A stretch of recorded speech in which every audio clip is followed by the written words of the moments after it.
Picture this. It's September 25th, 1966, and Greenway Avenue in Bridgetown, Cincinnati, is as quiet as it gets. Kids are in bed, houses glow with porch lights, and neighbors wave without a second thought. Jerry Bricca, 28, drags his trash cans to the curb, gives a quick nod to Joan Jansen across the street, and heads back inside to his wife, Linda, 23, and their little girl, Debbie, 4. They're the perfect suburban family, young, happy, living the American dream. But 2 days later, a neighbor pushes open their unlocked door and chokes on the stench of death. Inside, the Briccas are gone, stabbed to death in their own home. No screams, no struggle. Even their 2 guard dogs are silent. Okay, get this. Someone knew their routine, their house, their lives. Who could pull this off? Why kill a 4-year-old? If this kind of nightmare hooks you, hit that subscribe button because we're diving into one of Cincinnati's darkest mysteries. Bridgetown in 1966 was the kind of place where nobody locked their doors. Cincinnati was a bustling industrial city, but its suburbs felt like a safe bubble until they weren't. The Cincinnati Strangler had everyone on edge, killing older women across town, but Bridgetown was supposed to be different. Jerry Bricca was a chemical engineer at Monsanto, a hard worker with big dreams, though his epilepsy and a rocky marriage kept him on edge. Linda, his wife, was a stunner. Former flight attendant, sharp, charismatic, now working part-time at a vet clinic.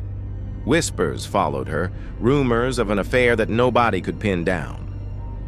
Their daughter Debbie was the neighborhood's sunshine, a 4-year-old with a giggle that lit up Greenway Avenue. But someone else was watching. Fred Leininger, the vet Linda worked for, was a name that kept coming up. Tall, alpha, cold as ice. He had a way of making people uneasy. Was he just her boss, or something more? I mean, come on. This guy's story doesn't add up. In a town where everyone knew your business, something sinister was brewing. It's Sunday night, September 25th, 1966. Jerry gets home around 8 p.m., grabs milk from a nearby store, chats with Joan Jansen about the weather. Inside, Linda's folding laundry, Debbie's glued to the TV, probably watching cartoons. The house is warm, normal, alive. By 9 p.m., the TV's still on, lights glowing through the windows. But here's the creepy part. The morning paper, delivered at 2 a.m., vanishes. Someone was there after midnight. Fast forward to Monday, September 26th. Jerry doesn't show up for a work trip to the airport. His colleagues call, no answer.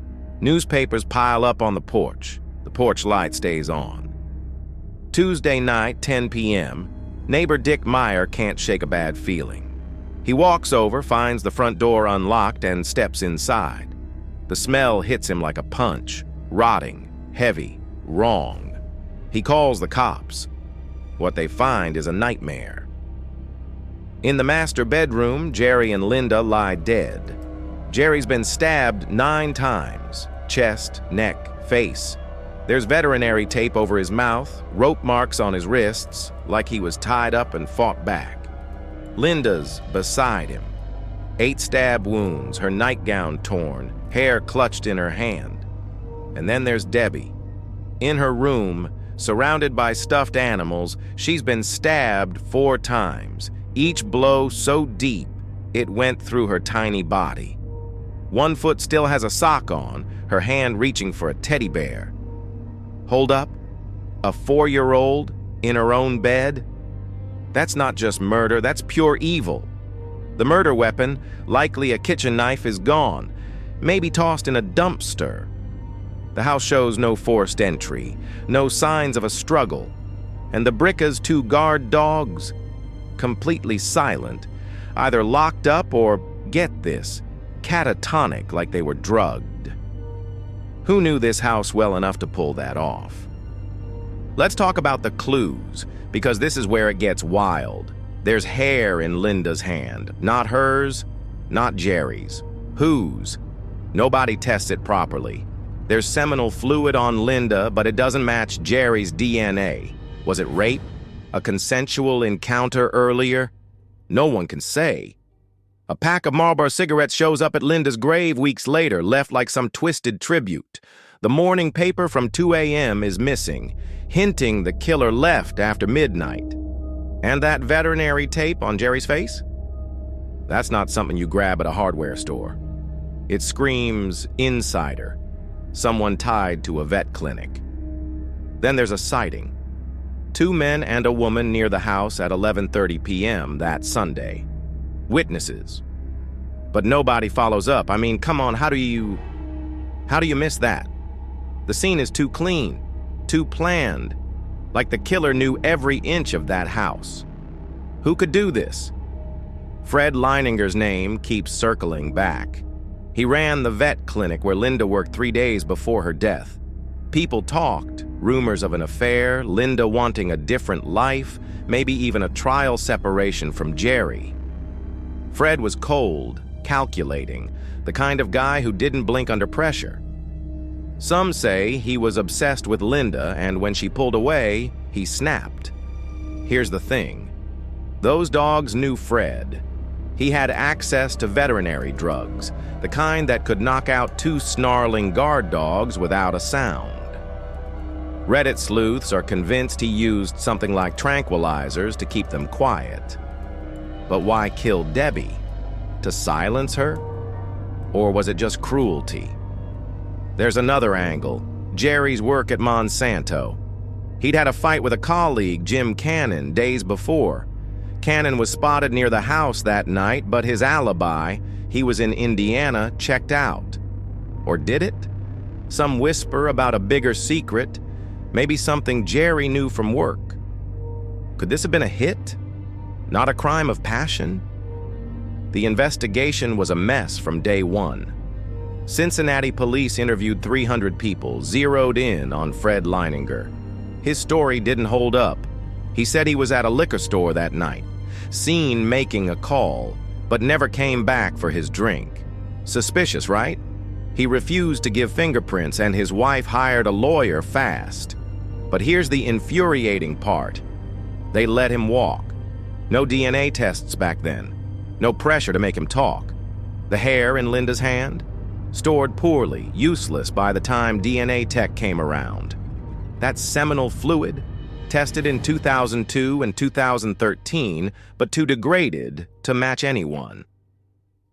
The Marlboro cigarettes, the 11:30 p.m. sighting, the missing paper, all ignored.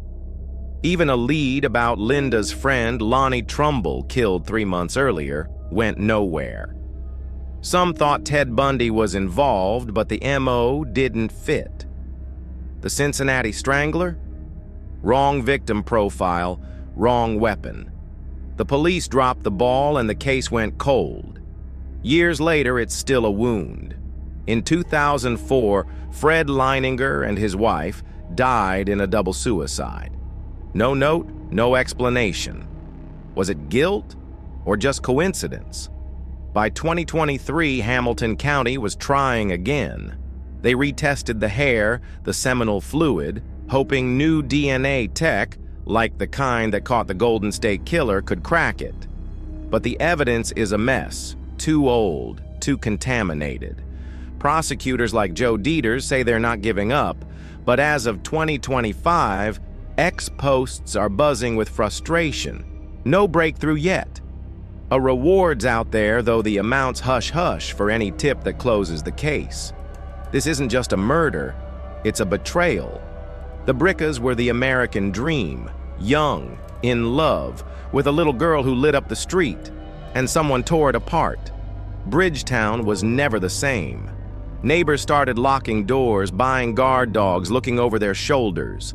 Debbie's death hit hardest. A 4-year-old, stabbed in her own bed, reaching for her teddy bear. It's the crime that stunned Cincinnati, a scar that won't fade.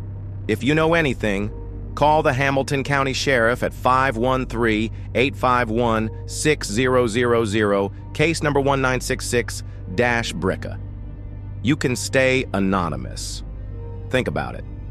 Is the killer still out there, living quietly, their secret buried? Or did Fred take it to his grave? Drop your theories in the comments, hit like, subscribe. Keep Debbie's story alive. This nightmare's not over.